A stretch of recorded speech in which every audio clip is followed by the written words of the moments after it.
Hello, जय हिंद, नमस्कार साथियों, कैसे हैं आप? आशा करता हूं बहुत अच्छे होंगे। मैं पीके सर एक बार फिर अपने यूट्यूब परिवार टॉपर्स एकेडमी एमबीडी पर आप सभी का तहे दिल से धन्यवाद करता हूं साथियों। और बताएं आपकी तैयारी कैसी चल रही है, और आशा करता हूं आपकी तैयारी बहुत बेहतरीन और शानदार तरीके से, जबरदस्त तरीके से चल रही होगी साथियों। और अपना भी ख्याल रखें, और परीक्षाएं बिल्कुल निकट हैं साथियों, उनको ध्यान में रखते हुए अपने ध्यान को भटकाएंगे नहीं साथियों, उस डायरेक्शन पर चलेंगे जहां हमें सिलेक्शन प्राप्त करना है। और जितने भी हमारे बहन भाई साथी हैं जो भी वीडियो को देखते हैं, वीडियो को एक दूसरे भाई को शेयर जरूर करें और चैनल को सब्सक्राइब भी करें। और आज का टॉपिक है हमारा तंत्रिका तंत्र। जितने भी तंत्रिका तंत्र से जितने भी प्रश्न हैं एनसीईआरटी से छांट करके लेके आए हैं, जहां से एग्जाम्पलर में से क्वेश्चन आते हैं, एनसीईआरटी में से क्वेश्चन आते हैं और डायरेक्ट पूछ लिए जाते हैं, और उन्हीं क्वेश्चनों को आज हम लेकर के आए हैं साथियों। और यहां से एक भी प्रश्न छूटने वाला नहीं है, यहां से विश्वास और गारंटी दिलाता हूं साथियों, ये परीक्षा में मददगार और रामबाण साबित होगा साथियों। लेकिन सेशन को एक दूसरे भाई को शेयर जरूर करेंगे साथियों, और चैनल को सब्सक्राइब भी करेंगे और हमेशा लाइक करेंगे साथियों। बस इतना तो बनता है मेरे प्यारे साथियों, बस आप ही की बदौलत है और आप ही का प्यार है, और आपके प्यार की वजह से आज हम YouTube पर हैं। और YouTube पर बिल्कुल वादा करते हैं, पर निश्चय लेते हैं कि 100% फ्री ऑफ कॉस्ट पढ़ाऊंगा, चाहे कितना भी हो, जैसे भी हो, बिल्कुल 100% एनसीईआरटी का डाटा दूंगा साथियों। और यहां से 100% फंसने वाला है, यहां से विश्वास और गारंटी दिलाता हूं साथियों। अगर पीके सर पर विश्वास हो तो चैनल को 100% सब्सक्राइब करना और बिल्कुल नोट्स बनाते हुए चलना। एक नोट्स जैसे कि हम कभी कभी टिप्स बताते हैं, उस टिप्स को नोट्स कर करके एक कोने में लिख लें और 100% नोट्स में कन्वर्ट कर दें। और मेरे प्यारे साथियों, इस क्लास को उन बच्चों तक जरूर पहुंचाएं जिन बच्चों को इस क्लास की आवश्यकता है, जो गांव देहात से आते हैं और दूर दराज से आते हैं, शहर आने में असक्षम हैं साथियों, कोचिंग संस्था में नहीं जा सकते, कुछ पैसे की फाइनेंशियल दिक्कत होती है, घर बार की भी दिक्कत होती है, कुछ बाहर नहीं जा पाते, तो उनके पास तक ये क्लास 100% पहुंचा दें। आप चाहें तो रातों रात वायरल कर सकते हैं साथियों। लेकिन मेरे प्यारे साथियों, अपना प्यार और सपोर्ट जरूर दिखाएं। आगे चलते हैं अपने टॉपिक की तरफ। चलिए, आज का टॉपिक तंत्रिका तंत्र।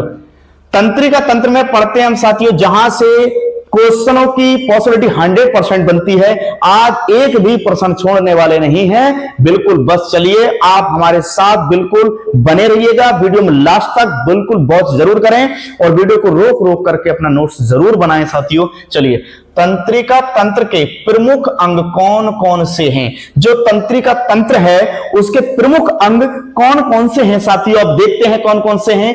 नंबर 1, मस्तिष्क। जो हमारा मस्तिष्क होता है, ये पूरा मस्तिष्क है, और ये मस्तिष्क में देखते हैं। नंबर 2, पहला हो गया मस्तिष्क। नंबर 2, मेरुरज्जु। इसमें हमने एक डायग्राम बनाया है साथियों, डायग्राम के अनुसार हम आपको समझाएंगे कि अग्र मस्तिष्क कौन सा है, मध्य मस्तिष्क कौन सा है, प्रमस्तिष्क कौन सा है, अनुमस्तिष्क कौन सा है साथियों। नेक्स्ट 3, तंत्रिकाएं। तंत्रिकाएं, पहला मस्तिष्क, दूसरा मेरुरज्जु, तीसरा तंत्रिकाएं। ये क्या है? तंत्रिका तंत्र के प्रमुख अंग है साथियों। अगर यहां से क्वेश्चन बनता है कि तंत्रिका तंत्र का प्रमुख अंग कौन सा है, तो एक इसमें से दे देगा और 4 ऑप्शन, वो 3 ऑप्शन और दे देगा, और आपसे एक ऑप्शन में ये देगा, तो आपको टिक लगाना है, मेरुरज्जु पर लगाना है। ठीक है। नेक्स्ट, मस्तिष्क के भाग कौन कौन से होते हैं? जो मस्तिष्क है, जो हमारा मस्तिष्क है, मस्तिष्क के भाग कौन कौन से होते हैं? तो मस्तिष्क 3 भागों में होता है, जैसे कि हमने डायग्राम के अनुसार समझाया। ये नहीं दिख रहा होगा साथियों, उसको ऊपर लिख देंगे अभी हम। ये मेरुरज्जु है जिसको हमने यहां लिखा है। तो मस्तिष्क के भाग कौन कौन से होते हैं? नंबर 1, बृहत मस्तिष्क, प्रमस्तिष्क बोल सकते हैं इसको, आग्र मस्तिष्क भी बोल सकते हैं इसको। पहला वाला बृहत मस्तिष्क, प्रमस्तिष्क, आग्र मस्तिष्क। नंबर 2, लघु मस्तिष्क। जो लघु मीन्स थोड़ा सा बड़ा होता है, अनुमस्तिष्क भी बोल देते हैं इसको। इसको क्या बोलते हैं? सेरिबेलम बोलते हैं इसको। मेरे प्यारे साथियों, मेरे भाइयों, मेरी बहनों, इसको बोलते हैं सेरिबेलम, और इसको बोलते हैं सेरिब्रम। सेरिब्रम, और इसको सेरिबेलम, सेरिबेलम। अब इनका कार्य क्या है हम आगे पढ़ेंगे। सेरिब्रम का कार्य क्या है और सेरिबेलम का कार्य क्या है? नंबर 3 पर आता है मेड्यूला ऑब्लिगेटा। मेड्यूला ऑब्लिगेटा, मेड्यूला जो मस्तिष्क का मेड्यूला ऑब्लिगेटा है वो क्या कार्य करता है साथियों? हम नेक्स्ट वीडियो में नहीं, इसी के लास्ट में थोड़ी चर्चा करेंगे इसके बारे में कि इनके मस्तिष्क का कार्य क्या होता है, सेरिब्रम का कार्य क्या है, सेरिबेलम का कार्य क्या है और ऑब्लिगेटा मस्तिष्क का कार्य क्या होता है साथी। चलिए नेक्स्ट, सेरिब्रम का कार्य क्या होता है? अब ये क्वेश्चन आ गया कि सेरिब्रम का कार्य क्या होता है। सेरिब्रम है क्या? सेरिब्रम है क्या? सेरिब्रम है ब्रह्मस्तिष्क। सेरिब्रम क्या है? ब्रह्मस्तिष्क या प्रमस्तिष्क, क्या बोलेंगे इसको बेटा? प्रमस्तिष्क, क्या बोलेंगे इसको? प्रमस्तिष्क, या बोलेंगे इसको बृहत मस्तिष्क, क्या बोलेंगे? बृहत मस्तिष्क, मस्तिष्क क्या बोलेंगे? बृहत मस्तिष्क, या आग्र मस्तिष्क भी बोल देंगे इसको, क्या बोलेंगे? आग्र मस्तिष्क, मस्तिष्क इसको बोल देंगे, या तो प्रमस्तिष्क बोलेंगे, बृहत मस्तिष्क बोलेंगे, या आग्र मस्तिष्क बोल देंगे साथियों। इसको कुछ भी रूप आ जाए, सेरिब्रम का कोई भी रूप आ जाए, अगर क्वेश्चन में आए कि सेरिब्रम को क्या कहा जाता है तो आप बोलेंगे आग्र मस्तिष्क या बृहत मस्तिष्क या प्रमस्तिष्क, कुछ भी बोल दे। यहां से क्वेश्चन छोड़ना नहीं है, एक क्वेश्चन को चुन चुन करके रगड़ के मारना है परीक्षा में साथी। चलिए, सेरिब्रम का कार्य क्या होता है? इच्छा शक्ति। कोई भी इच्छा हमारे अंदर से जागती है, किसके कारण वो जागती है? सेरिब्रम के कारण। यदि स्मरण शक्ति, जैसे कि कोई भी स्मरण होता है, स्मरण शक्ति जागृत होती है, किसके कारण? सेरिब्रम के कारण होती है। स्मरण शक्ति हो गया। अनुभव, कोई भी अनुभव होना, जैसे कि आज हमने परीक्षा में 50 क्वेश्चन किए तो हमें अनुभव, शांति का अनुभव हुआ, आहा हमने आज 50 क्वेश्चन अटेम्प्ट कर दिए और हमारे 50 के 50% बिल्कुल राइट हैं, तो हमें एक अनुभव और एहसास होता है। अनुभव हो गया। सुनना, जैसे कि हमने कोई भी सुना, किसके कारण? सेरिब्रम के कारण सुना। देखना, हमने किसी को भी देखा तो किसके कारण? जो चेतनाएं हमारी चलती हैं, किसके कारण? सेरिब्रम के कारण। देखना। सूंघना, हमने सूंघा, इस टाइप से सूंघा हमने, तो सूंघना भी एक किसके कारण होता है? सेरिब्रम के कारण। बोलना, जैसे कि हम बोल रहे हैं। चेतना, चिंतन मनन वाला चेतना, ठीक है। तो ये कार्य किसके होते हैं साथियों? तो ये कार्य होते हैं सेरिब्रम के कार्य होते हैं। आप पढ़ेंगे सेरिबेलम। अब हम पढ़ेंगे सेरिबेलम। सेरिबेलम का कार्य क्या होता है? सेरिबेलम का जो कार्य होता है, शरीर का संतुलन, जो शरीर का पूरा मेंटेनेंस करता है, जो संतुलन बनाता है, वो कौन बनाता है? सेरिबेलम। सेरिबेलम का कार्य क्या होगा? शरीर का, पूरे शरीर का संतुलन करना, बिल्कुल एक डायरेक्शन में उसको लाना और पूरे संतुलन के अनुसार उसको बनाए रखना। कौन कर रहा है इस कार्य को? इस कार्य को करता है सेरिबेलम। कौन करता है बेटा? सेरिबेलम करता है। प्लस दूसरा करता है मांसपेशियों पर भी ये नियंत्रण करता है। हमारी जितनी भी मांसपेशियां होती हैं उसको बनाए रखने का, तोड़ेगा नहीं उसको, सेरिबेलम इसका कार्य करता है। सेरिबेलम क्या करता है? एक तो शरीर का नियंत्रण करता है या संतुलन करता है, संतुलन को बनाए रखता है, और दूसरा मांसपेशियों पर यह नियंत्रण या कंट्रोल भी करता है। इसको नियंत्रण, कंट्रोल बोल देंगे, कंट्रोल। इस पे नियंत्रण मींस कंट्रोल करता है। नेक्स्ट, मेड्यूला ऑब्लिगेटा का कार्य क्या होगा? जो मस्तिष्क का मेड्यूला होगा या ऑब्लिगेटा होगा, उसका कार्य क्या होगा? उसका कार्य होगा हृदय की धड़कन। हृदय की धड़कन, जैसे कि हृदय की धड़कन हुई किसके कारण? मेड्यूला ऑब्लिगेटा के कारण। लेकिन इसका पाचन अंग का भी कार्य करता है, पाचन अंग से भी जुड़ा होता है मस्तिष्क। जैसे हमने देखा कि पेट में कुछ क्रियाएं प्रतिक्रियाएं चलती हैं, पेट में कुछ क्रियाएं प्रतिक्रियाएं चलती हैं, जैसे कि आपको भूख का एहसास हुआ तो आपके पेट में थोड़ी सी आवाज होगी। ज्यादा खाना खाया तो खट्टी डकारे बनेंगी, खट्टी डकारे आएंगे आमिष बनने के कारण, और एसिड बनता है, HCl एसिड बनता है उसमें, ठीक है। चलिए, श्वसन अंगों पर नियंत्रण करता है। ये श्वसन अंगों पर भी नियंत्रण करता है, जैसे कि हमारे जो श्वसन करने वाले, जैसे कि फेफड़े, लंग्स हैं जितने भी, उनपे क्या करता है? मेड्यूला ऑब्लिगेटा उस पे नियंत्रण करता है। किस पे? जो श्वसन अंग हैं उन पर नियंत्रण भी करता है। कौन करता है? मेड्यूला ऑब्लिगेटा।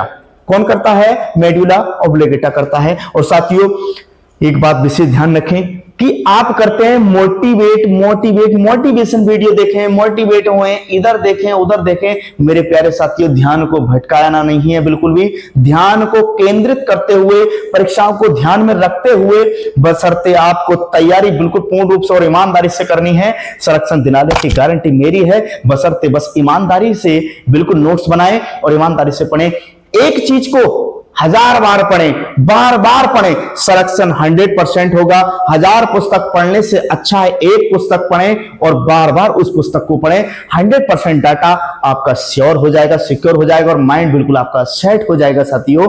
चलिए नेक्स्ट की बात करें। ऐच्छिक क्रियाएं, जो हमारी ऐच्छिक क्रियाएं होती हैं, जो कि हमारी इच्छा के अनुसार क्रियाएं होती हैं। जैसे कि हमने कहा कि नहीं आज मैगी बनाते हैं, तो मैगी बनाई, हमारे अनुसार, इच्छा के अनुसार काम हो जाना ऐच्छिक क्रियाएं कहलाती हैं। ऐच्छिक क्रियाएं कौन सी होती है? जो हमारे इच्छा के अनुसार चलती हैं। जैसे हमने कहा कि आज कहीं से पैसा मिल जाए या आज ही नौकरी लग जाए, तो नौकरी लग जाएगी क्या? कुछ होती हैं और कुछ नहीं भी होती हैं साथियों। तो ऐच्छिक क्रियाएं जो इच्छा के अनुसार होने वाली क्रियाएं होती हैं, उनको ऐच्छिक क्रियाएं कहते हैं। अब होती है अनैच्छिक क्रियाएं। अनैच्छिक क्रियाएं कौन सी है? जो बिना इच्छा के होना, बिना इच्छा के होना। अनैच्छिक क्रिया क्या होती हैं? बिना इच्छा के होना। जैसे कि हमारी इच्छा नहीं कर रही है, फिर भी क्रियाएं वो हो जाती हैं, उसको अनैच्छिक क्रियाएं बोलते हैं। एक होती है प्रतिक्षेप प्रतिक्रियाएं। प्रतिक्षेप प्रतिक्रियाएं कौन सी होती हैं?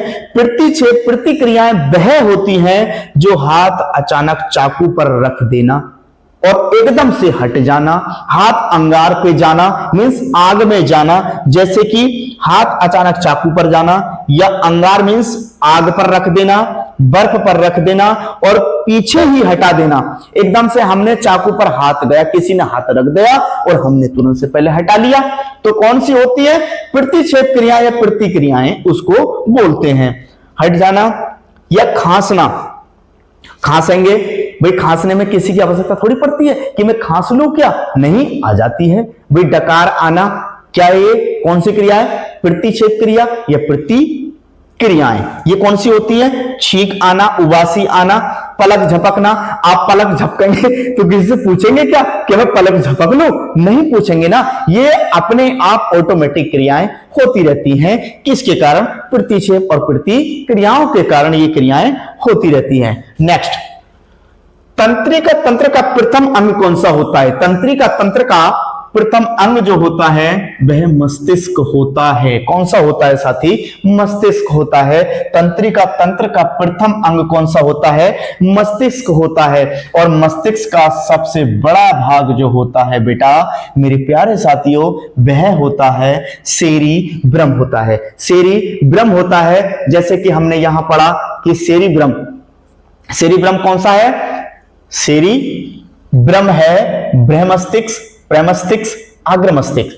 ठीक है, तो कौन सा है ये? मस्तिष्क का सबसे बड़ा भाग की बात करेगा तो सेरिब्रम लग जाएगा। ऑप्शन में आ जाए कि मस्तिष्क का सबसे बड़ा भाग कौन सा है तो सेरिब्रम लगा देंगे साथियों। नेक्स्ट, पलक बार झपकते हैं। यदि हमने पलक झपके, लेकिन पता नहीं रहती कितनी बार झपके, तो प्रति 6 सेकंड में एक बार, 6 सेकंड होंगे और हम पलक एक बार झपक देंगे। कितने सेकंड में? 6 सेकंड में एक बार हम पलक झपक देंगे। नेक्स्ट, तंत्रिका तंत्र की इकाई क्या है? तंत्रिका तंत्र, तंत्रिका तंत्र हम नेक्स्ट वीडियो में उसका चित्र बना करके, उसका फोटो बना करके आपको समझाएंगे, उसकी डेफिनेशन भी समझाएंगे। तो तंत्रिका तंत्र की इकाई क्या है? न्यूरॉन। तंत्रिका तंत्र की इकाई क्या है? न्यूरॉन है साथी। क्या है? न्यूरॉन है। न्यूरॉन क्या है? तंत्रिका तंत्र की इकाई है।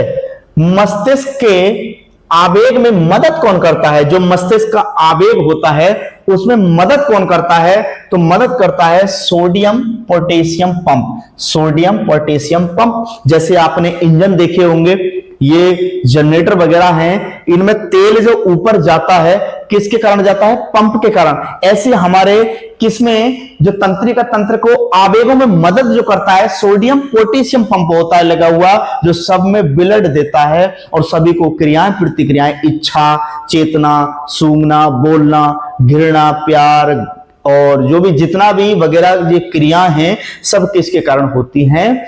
तो सोडियम पोटेशियम पंप के कारण होती है। नेक्स्ट, मस्तिष्क का वजन कितना होता है? अगर क्वेश्चन में आ जाए कि मस्तिष्क का वजन कितना होता है तो आपको लगाना है 1450, और कहीं कहीं भी लिखा हुआ दिखाई देगा 1350, लेकिन आपको सबसे पहले टिक करना है 1450 को टिक करना है। कितना करना है?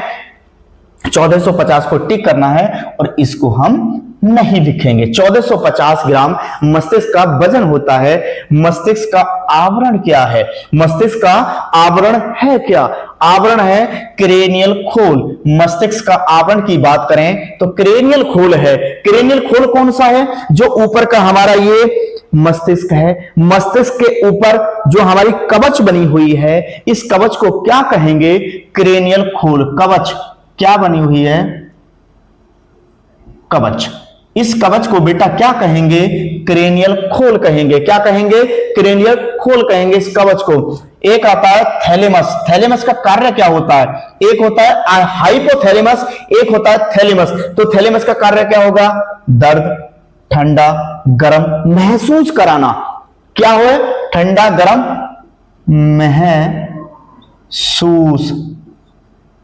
महसूस कराना। इसको हम महसूस करेंगे किसके कारण? थैलेमस के कारण। और यहां से क्वेश्चन बनता है 100%, और ये ALP and group D. Group D में भी ये क्वेश्चन पूछा गया है। किसमें? रेलवे। किसमें पूछा गया बेटा? रेलवे में ये क्वेश्चन पूछा गया है। पेनियल ग्रंथि का कार्य क्या होता है? पेनियल ग्रंथि का कार्य होता है बुढ़ापा। भाई पेनियल ग्रंथि कौन सी है? बुढ़ापा, जो कि 6 वर्ष के बाद में घट करके 6-7 वर्ष के बाद में घट करके वो बुढ़ापे के लिए उत्तरदायी हो जाती है। पेनियल ग्रंथि का कार्य क्या होता है? बुढ़ापा। हाइपोथैलेमस का कार्य क्या होता है? हाइपोथैलेमस, हमने थैलेमस पढ़ा, एक आ गया हाइपोथैलेमस। हाइपोथैलेमस का कार्य होता है भूख लगना, प्यास लगना, ताप नियंत्रण, ब्लड प्रेशर, पसीना, गुस्सा, खुशी, प्यार, घृणा। ये किसके कारण होता है? हाइपोथैलेमस के कारण। अगर हम कहेंगे कि हमें भूख लग रही है तो भूख का आवाज भी किसके कारण होगा? हाइपोथैलेमस के कारण होगा। हमें प्यास लगती है, किसके कारण? हाइपोथैलेमस। और हाइपोथैलेमस किसमें होता है? हमारे मस्तिष्क मींस ब्रेन में अंदर होता है। जैसे हमने एक चित्र बनाया, इस चित्र के अकॉर्डिंग आपको हम अभी समझाएंगे। पसीना, गुस्सा, खुशी, प्यार, घृणा, ये सब किसके कारण होता है? हाइपोथैलेमस के कारण होता है। नेक्स्ट, पीनियल ग्रंथि उत्तरदायी किसके लिए होती है? बुढ़ापे के लिए। जैसे कि हमने ऊपर देखा कि पीनियल ग्रंथि उत्तरदायी जो घट करके रह जाती है, ये बुढ़ापे के लिए रह जाती है 6 वर्ष के बाद या 7 वर्ष के बाद या 14 वर्ष के बाद। ये सब इसमें उत्तरदायी बुढ़ापे के लिए जोड़ी चली जाती हैं। अब बात करते हैं क्रेनियल ग्रंथि या जो क्रेनियल तंत्रिकाएं जो होती हैं उसकी संख्या कितनी होती है? बार बार प्रश्न यहां से उठता है और ये प्रश्न पूछा जाता है। 12 जोड़ी होती है। कितनी होती है बेटा? क्रेनियल खोल की संख्याओं की बात करें या क्रेनियल तंत्रिकाओं की बात करें तो 12 जोड़ी होती है। या स्पाइनल कॉर्ड की बात करें, स्पाइनल तंत्रिकाओं की बात करें, क्रेनियल तंत्रिकाओं जैसे कि स्पाइनल कॉर्ड, क्रेनियल कॉर्ड, ठीक है, ये कॉर्ड तंत्रिकाओं, कॉर्ड स्पाइनल कॉर्ड की संख्याएं या स्पाइनल तंत्रिकाओं की संख्या कितनी होती है? 31 जोड़ी होती है। कितनी होती है बेटा? 31 जोड़ी होती है। कितनी होती है? 31 जोड़ी होती है। अगर क्वेश्चन में आ जाए तो लगा देंगे, लगा सकते हैं 100%। और मेरे प्यारे साथियों, एक विशेष ध्यान रखें, एनटीपीसी के फॉर्म की लास्ट डेट बिल्कुल आ गई है साथियों। तो ऐसा ना हो कि हम ऐसे बोर्ड से कोई ऐसे बोर्ड को चुन लें जहां से हमारा सिलेक्शन रुक जाए। वैकेंसियों की संख्या ज्यादा नहीं है, 8114 कुछ पोस्टें ग्रेजुएट लेवल की हैं और अंडर ग्रेजुएट लेवल की हैं। 3000 कुछ पोस्टें अंडर ग्रेजुएट लेवल की हैं, जैसे कि 12th पास हैं उसमें, तो उन पोस्टों को भी 12th वाले बच्चे भर सकते हैं, जिसमें कि टाइपिंग भी मांगी गई है। लेकिन नॉर्मल रेलवे में ज्यादा टाइपिंग मांगते नहीं है, हिंदी की 25 मांगते हैं और इंग्लिश की 30 मांगते हैं, बस ज्यादा से ज्यादा टाइपिंग इतनी होती है। और हम परीक्षा के बाद भी अगर टाइपिंग करेंगे तो बेटा 100% हो जाएगी। तो बोर्ड का सिलेक्शन ऐसा करें कि जहां से नौकरी सुनिश्चित हो जाए। हम नेक्स्ट वीडियो एक बनाएंगे जहां बोर्ड हम बताएं, वहां से बोर्ड जरूर डालना, तो 100% नौकरी को सुनिश्चित प्राप्त कर सकेंगे साथियों। और मैं यहां से पूर्णतः विश्वास और गारंटी दिलाता हूं, ये वीडियो 100% आपकी नौकरी में मददगार और रामबाण साबित होगी। जैसे कि ब्रह्मास्त्र अगर चढ़ गया तो प्रहार करके ही लौटेगा। यदि आपने ये क्लास देख ली तो 100% यहां से क्वेश्चन फंसने ही वाले हैं। आप ब्रह्मास्त्र की तरह बिल्कुल काम ये करेगी, बिल्कुल क्लास। चलिए अगर फोटो की बात करें तो यह हमारा क्या है, मस्तिष्क। ये क्या है बेटा हमारा, ये है मस्तिष्क। कौन सा है, ये हमारा पूरा क्या है, मस्तिष्क। क्या है बेटा, ये है मस्तिष्क। मस्तिष्क में जो हमारा ऊपर का जो भाग है ये क्या कहलाएगा, अनुमस्तिष्क। अनुमस्तिष्क हमने कहां पढ़ा, अनुमस्तिष्क पढ़ा हमने सेकंड वाला, लघु मस्तिष्क या अनुमस्तिष्क। इसको लघु मस्तिष्क या अनुमस्तिष्क भी कह सकते हैं। और ये जो इसका आवरण है, ये वाला आवरण, इस आवरण को हम, ये आवरण तो एक ये है आवरण, इसका जो ऊपर का आकार, खोल जिसको ढांचा बोलते हैं इसको, लेकिन अंदर की जो हमारी कपाल गुहा है इसको क्या बोलेंगे, मस्तिष्क आवरण।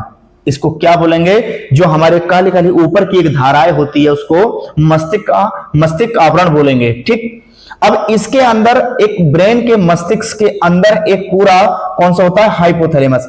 ये एक बिंदु टाइप का होता है, एक चलन टाइप का होता है, इसको क्या बोलेंगे बेटा, हाइपोथैलेमस। और हाइपोथैलेमस के कारण क्या लगती है, प्यास लगती है, भूख लगती है, प्रेम होता है, घृणा भी करते हैं। ठीक है, ये किसके कारण होता है, हाइपोथैलेमस के कारण। और भूख का आभास भी होता है इसी के कारण। लेकिन ये जो है ये मध्य मस्तिष्क है।